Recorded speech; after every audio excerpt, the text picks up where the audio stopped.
It must have been nearly midnight when I heard at a great distance the sound of a horse's feet.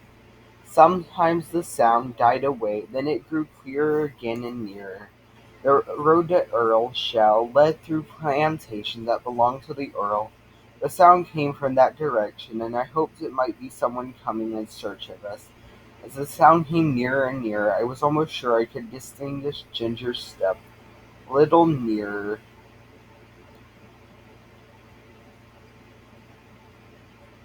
I could tell she was in the dog-cart. I neighed loudly, and she was overjoyed to hear an answering neigh from Ginger, and men's voices. They came slowly over the stones, and stopped at the dark figure that lay upon the ground. One of the men jumped out and stooped down over it. "It is Reuben," he said, "and he does not stir." The other man followed and bent over him. "He's dead," he said. "Feel how cold his hands are." They raised him up, but there was no life, and his hair was soaked with blood. They laid him down again, and came to look at me. Soon saw my cut knees. Why, the horse had been down and thrown him.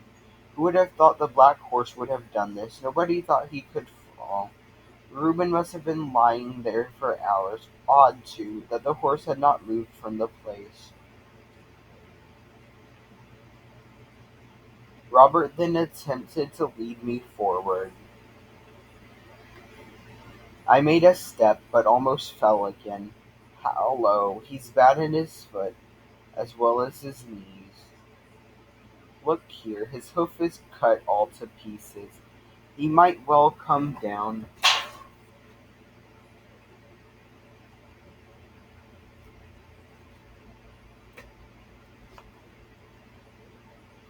Poor fellow. I tell you what, Ned, I'm afraid it hasn't been all right with Reuben.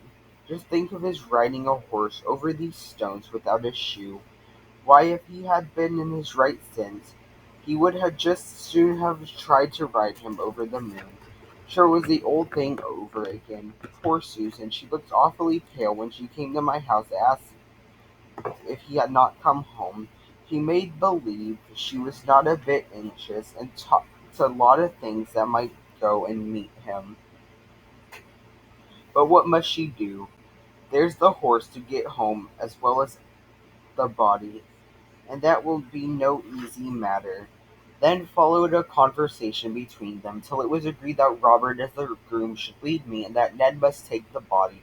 It was a hard job to get into the dog-cart, for there was no one to hold, Ginger. But she knew well as I did what was going on, and stood as still as stone. I noticed that, because if she had a fault, it was that she was impatient in standing. Ned started off very slowly with his sad load. Ned came and looked at my foot again. Then he took his handkerchief and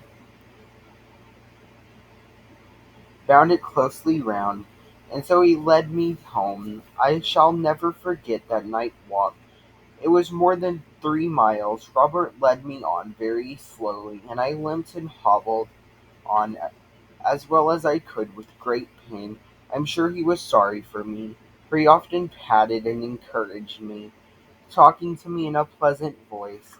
At last I reached my own box and had some corn, and after Robert had wrapped up my knees in wet cloths, he tied up my foot in a brain poultice to draw out the heat and cleanse it before the horse doctor saw it in the morning, and I managed to get myself down on the straw and slept in spite of the pain. The next morning the farrier had examined my wounds. He said he hoped the joint was not injured, and if so, I should not be spoiled for work, but I should never lose the blemish. I believe they did the best to make a good cure. But it was a long and painful one. Proud flesh, as they called it, came up in my knees and was burned out with caustic. And when at last it was healed, they put a blistering fluid over the front of both knees to bring all the hair off. They had some reason for this, and I supposed it was all right. As Smith's death had been so sudden, and no one was there to see it. There was an inquest held. Landlord and hostler at the White Lion, with several other people, gave evidence that he was intoxicated when he started from the inn.